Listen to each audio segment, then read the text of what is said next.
guys, and welcome to my channel. My name is Sonia, if this is your first time visiting. Today I wanted to talk about some important aspects of booking a Disney World trip. So if you follow my channel on more regular basis, you do know that we love Disney and we've been going to Disney every year for past few years, and also doing some Disney cruising. Although I do think that this year might be the last family trip for a while that we will take. The kids are getting older, there's part-time jobs, so it will be hard to get in that family trip as long as we have been, because we usually go for about almost 2 weeks. So I want to start from the beginning and then kind of till the end, kind of know before you book. So I had written down some notes so that way I do not forget anything. So first thing that I want to let you know, that once you have decided to go to Disney and you have somewhat of a budget in mind, even if you're not sure yet where exactly you want to stay, but you know your dates and you are within that 180-day mark, you can book your dining without having a resort reservation. We have done that several times already, and that way you ensure that you can get the dining reservations that you want, if that's important. The first time we've ever went, we waited for a Disney dining plan to come out, for the free dining plan to come out, so we waited until that came out to book dining reservations. So we weren't able to get some of them. We did end up getting most of them, but I'm telling you, we were checking the app constantly, non-stop, for those reservations, calling, checking the app. So if you do not want to occupy your time doing that, then try to book your dining at 180 days in advance. Once you have decided, so you have your date, you can now decide, and you're deciding where you want to stay. There are different options for you to stay at. So there's value resorts, which are your cheapest, and I was actually just online checking for prices, so you can get them now for anywhere, depending on a discount that's available, you can get them anywhere from about $111 till about $140, and there are higher prices as well. In those categories, you have all the all-star resorts, Pop Century, and Art of Animation. Now, Art of Animation, it is the most expensive one, and it also has only one section. Little Mermaid section is a regular standard room. The rest of them, like the Nemo section, Lion King, and Cars, are family suites, which we stayed last year. I booked Little Mermaid's room, but we only stayed there for 2 nights, and they upgraded us to a family suite. So I will leave the video up in the corner for you to see the resort and the room tour. At this time, the Little Mermaid's room has 2 double beds. Pop Century and All-Star Music, All-Star Movies have been renovated, and they have the 1 queen bed and then a pull-down Murphy bed that's also queen size, which is pretty important if you need the bed size. Like because my kids are teenagers, my son's bigger than me, my daughter's almost as tall as me, we need the bigger beds. So this has opened up so much more for us by having these 2 queen beds in the value resort. The next level of resorts is moderate, and those are Port Orleans, French Quarter, and Riverside, Caribbean Beach, and Coronado. I have stayed at Port Orleans, Riverside, and Coronado.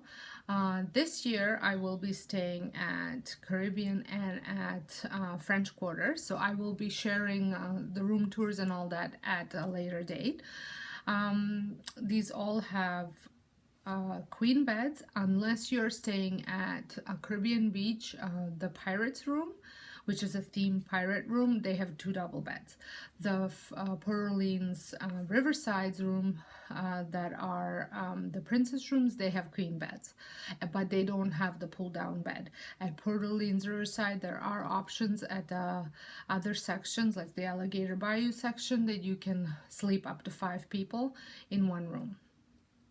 So, and then you've got your deluxes. You've got your Animal Kingdom, you've got Wilderness Lodge, you have actually the cabins at Fort Wilderness are moderate as well.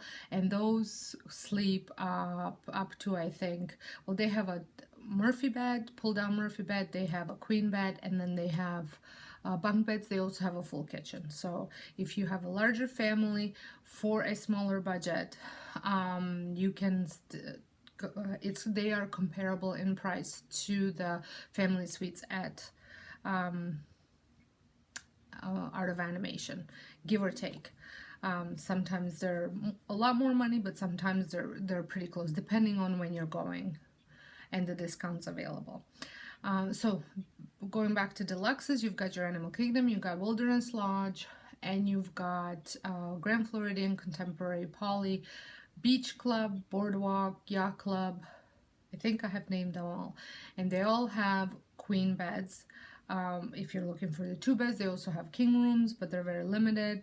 Wilderness and Animal Kingdom offer a choice of a queen bed and a bunk bed. I've stayed at that one, so I will link that room tour there as well. Beach Club has a day bed. If they don't offer one, they will bring you one. If not all the rooms come with one, but they will bring you one if it doesn't. Same with the balconies.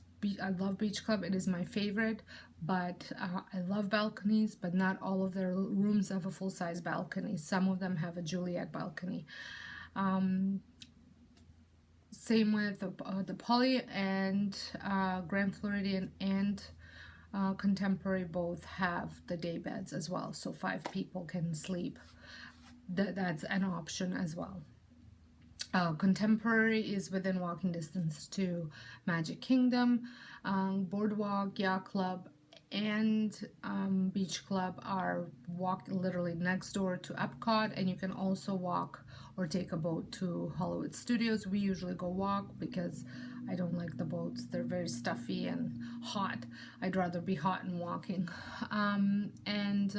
Grand Floridian and Poly and Contemporary are the monorail loop, and you can take a boat, bus, or a monorail to Magic Kingdom. So that kind of sums it up, the resorts where you want to stay. Definitely check the deals. If there are no discounts at the time of the booking, if you are booking with an agent, that agent can apply the discounts as they come, if they are available for the type of room you have booked. Or if you booked it yourself, just keep checking for the discounts, because you can use them. Or if there's not availability for the room that you had chosen, but there is for a different level of the room, you can always cancel and rebook. It's a $200 deposit for booking a room, a package, so keep that in mind too.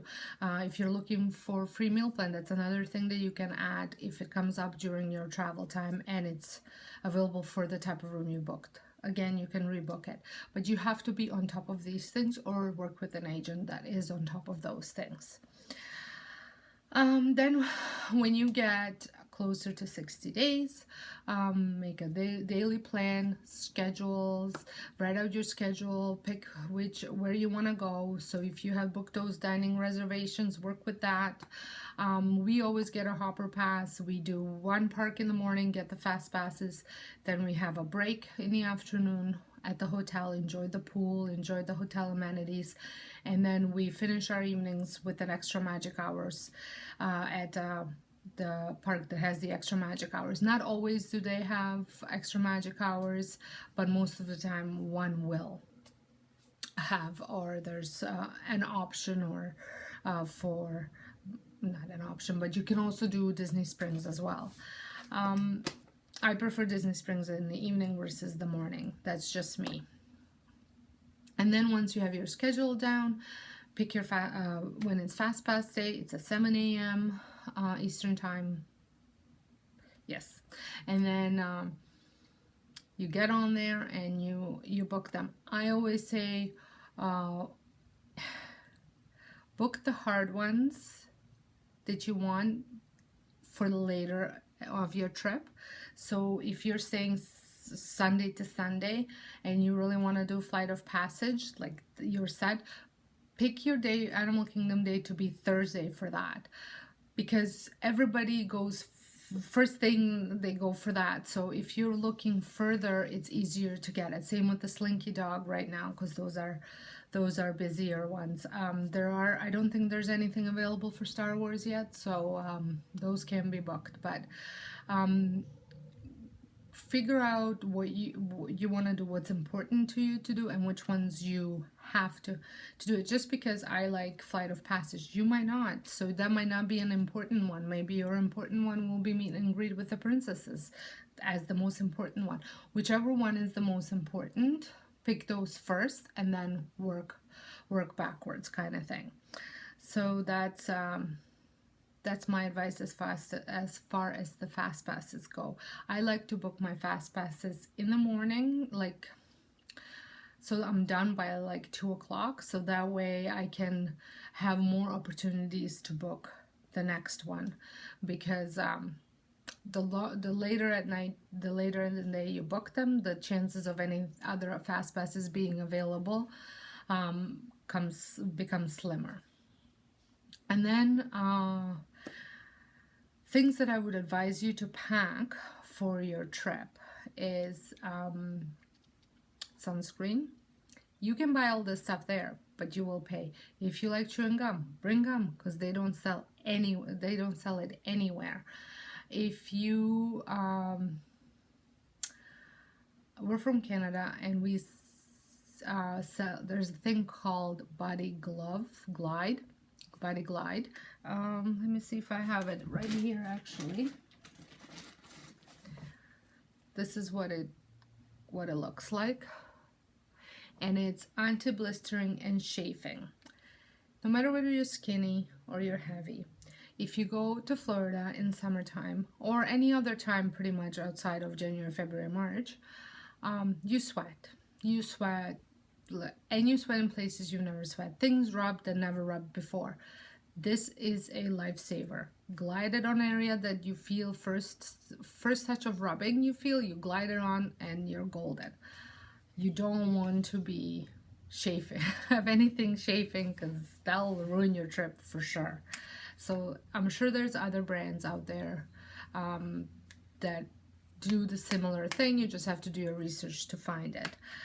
They provide you with bug spray now at all the resorts, so you don't have to worry about it.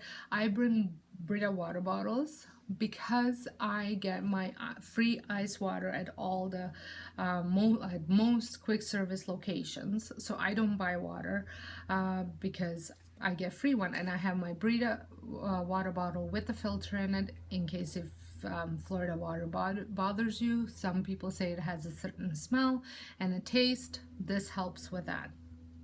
So make sure you get your free water bottle. I will link my Disney blog down below, and I have articles on free things to do at Disney, free or cheap things to do at Disney, whether the dining plan is worth it, all that stuff, so you can read it.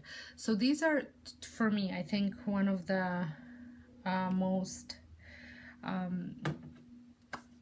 important, I guess, tips that I have for you that I can think of right now. If you have any tips that I didn't mention and you think they're great, leave the comment down below in the comments so people can read your tips. Another tip that I actually wrote down here is, most people think that if they're going for 7 days and staying in Disney for 7 days, that they have to get a 7-day ticket. You don't have to get a 7-day ticket. Some packages require you to, but not as many anymore. You can now buy, I know even for the dining plan, I think it was a minimum of 4 or 5 days that you had to buy tickets for. So it didn't have to be for the full amount of nights that you're staying. And as I said, there is a Hopper Pass, a Hopper a hopper pass option, or you can go without. And there's also the 2 water parks. So do your research, figure out what works best for you. You know, maybe you can stay shorter but get a hopper pass so you can visit multiple parks in one day. Or maybe you want to get a longer one and just do 1 park per day. Everybody's different, so do what's best for you. So I think this concludes my tips, know before you go type of tips, and I hope you enjoyed them. Like I said, if you have any other tips, please leave them down in the comments so we can all read them and use them. And until next time, I hope you all have a magical day. Thank you so much for watching.